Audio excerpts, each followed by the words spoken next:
मनाने का क्या फायदा है। ये नहीं कि जैसे कई जगह ऐसा होता है कि आजकल तो नौ दुर्गा में मूर्ति स्थापना करने लगे। कई जगह ऐसा होता है कि 9 दिन तक तो प्रेम से नौ दुर्गा बनाते हैं, 9 दिन तक तो व्रत भी रखते हैं, पर 10वें दिन पता चला क्या हो रहा है,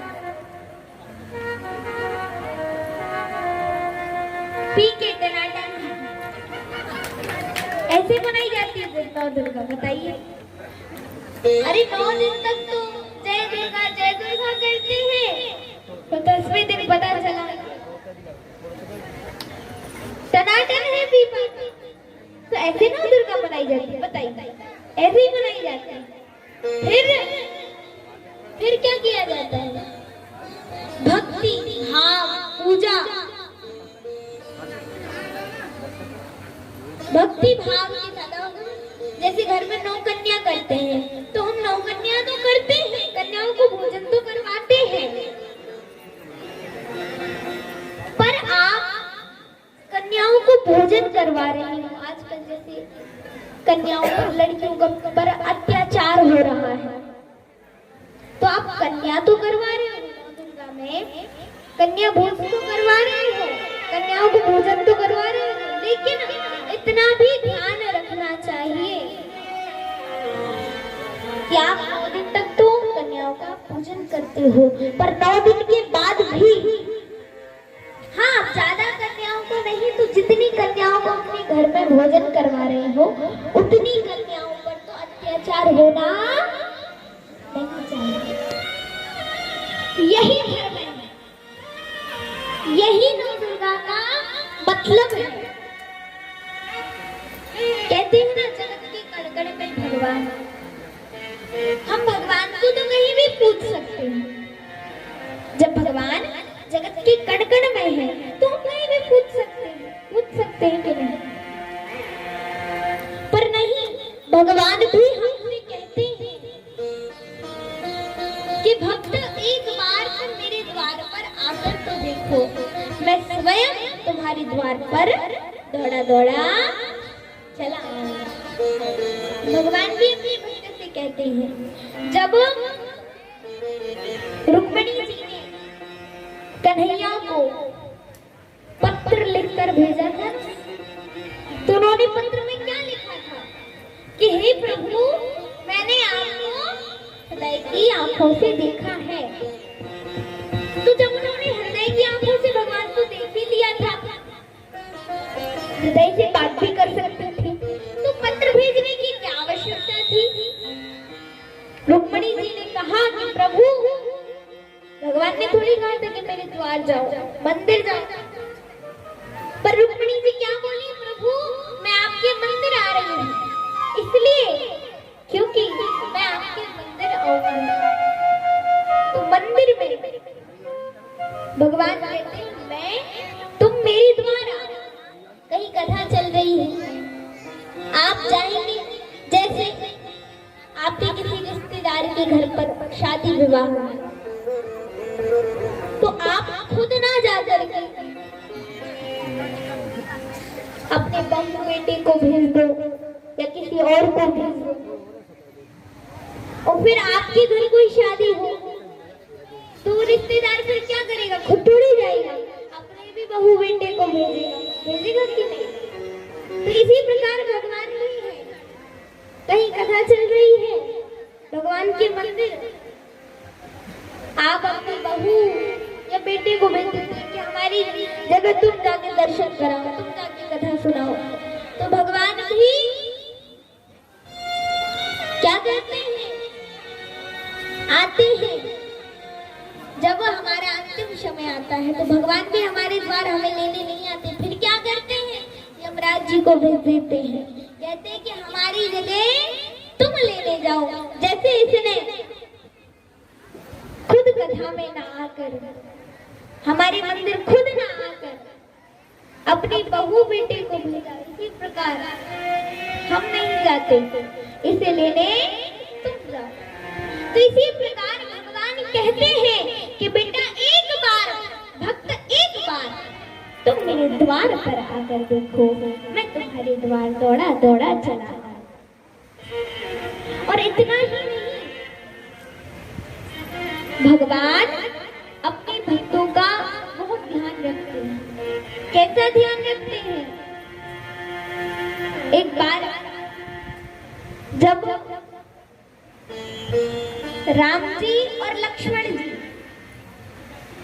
वन में गए थे, जब सीता जी का हरण हो गया था, तो राम जी लक्ष्मण जी वन में सीता जी को ढूंढ रहे थे। सीता जी को ढूंढते ढूंढते सबरी जी के पास पहुंचे। सबरी जी ने बताया कि आप पंपा सरोवर जाइए। और जब राम जी और लक्ष्मण जी पंपा सरोवर पहुंचे, वहां स्नान करने के बाद बैठे थे, तब नारद जी आए राम जी के पास और कहते हैं, प्रभु मेरे श्राप के कारण आपको वन वन भटकना पड़ रहा है। मैंने आपको श्राप दिया था और मेरे ही श्राप के कारण आप ऐसे वन वन घूम रहे हैं, वन वन भटक रहे हैं। तो प्रभु मुझे आपसे कुछ आशीर्वाद चाहिए, आशीष चाहिए। तो कहते हैं, क्या आशीर्वाद चाहिए? तो नारद जी राम जी से कहते हैं, हे प्रभु, जत्रपि प्रभु के नाम अनेका, श्रुति कह अधिक एक ते एका। वैसे तो आपके कई नाम हैं, जत्रपि प्रभु के नाम अनेका, कई नाम हैं, अलग अलग प्रकार के अच्छे अच्छे नाम हैं। पर प्रभु मुझे वरदान चाहिए, राम सकल नाम।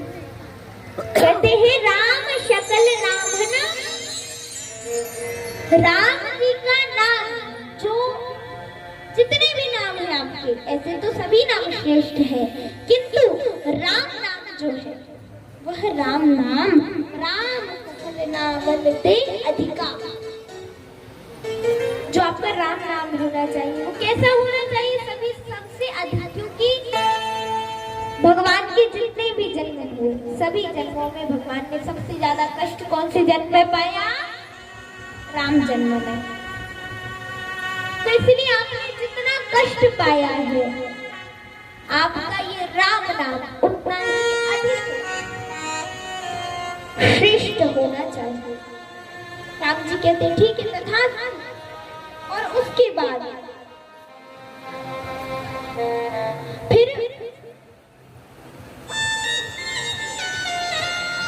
नारद जी राम जी से कहते हैं कि प्रभु ये तो ठीक है, पर मैंने आपको इतना कष्ट दिया, मैंने आपको श्राप दे दिया था प्रभु, और उसी श्राप के वश होकर के आप दर दर वन वन भटक रहे हैं। तो प्रभु जब मैंने आपको श्राप दिया तो आपने मुझसे कुछ कहा क्यों नहीं?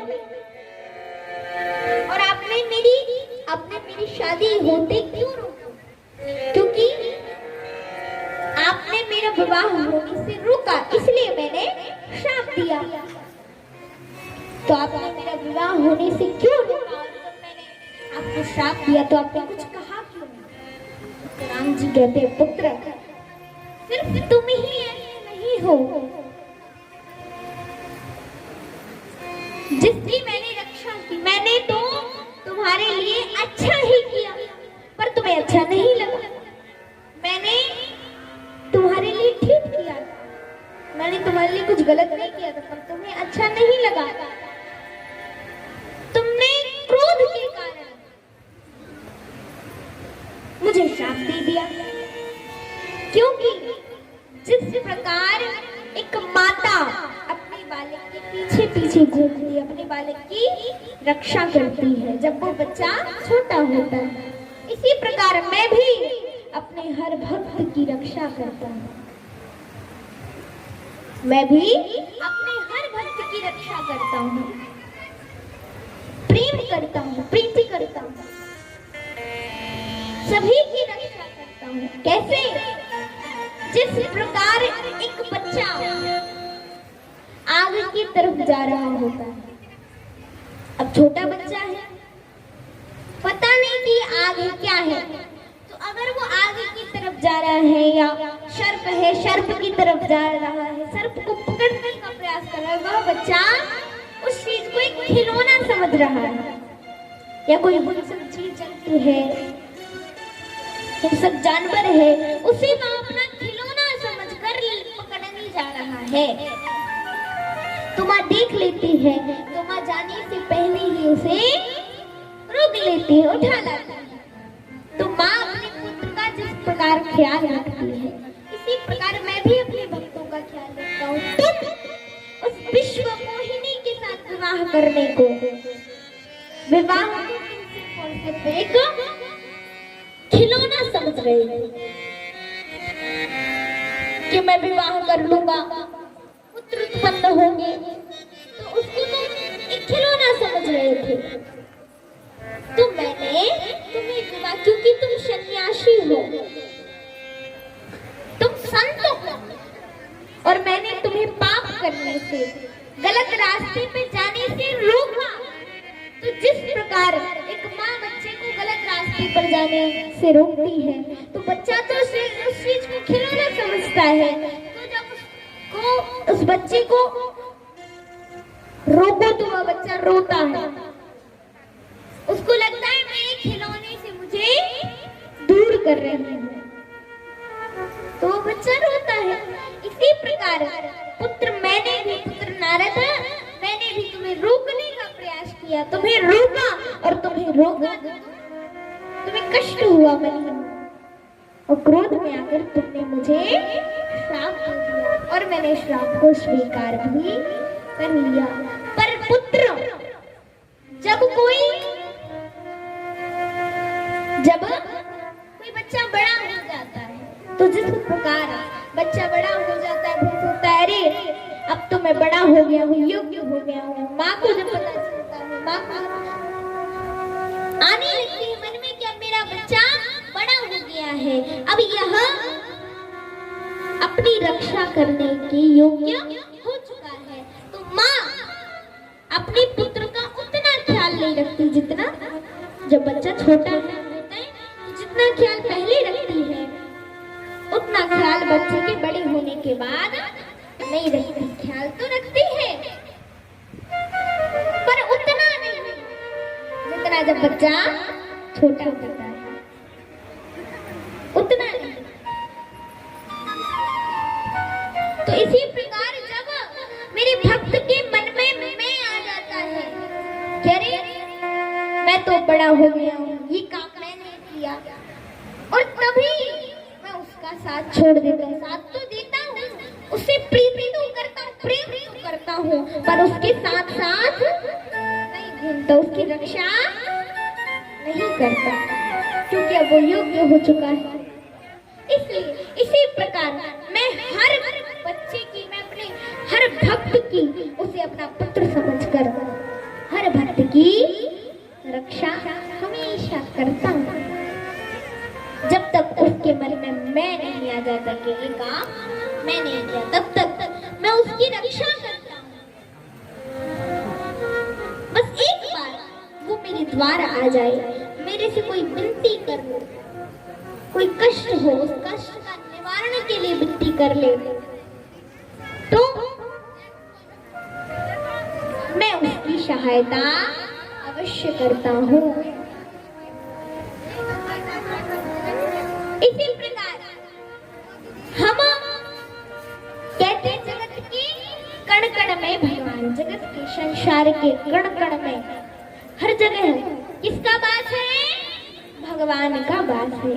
कहा है जगत के कण कण में भगवान, जगत के कण कण में भगवान, जगत के कण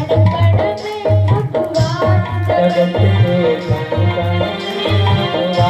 जगत के कण कण में भगवान, जगत के कण कण में भगवान, जगत के कण कण में करते कभी न थकते, वर्णन करते कभी न थकते,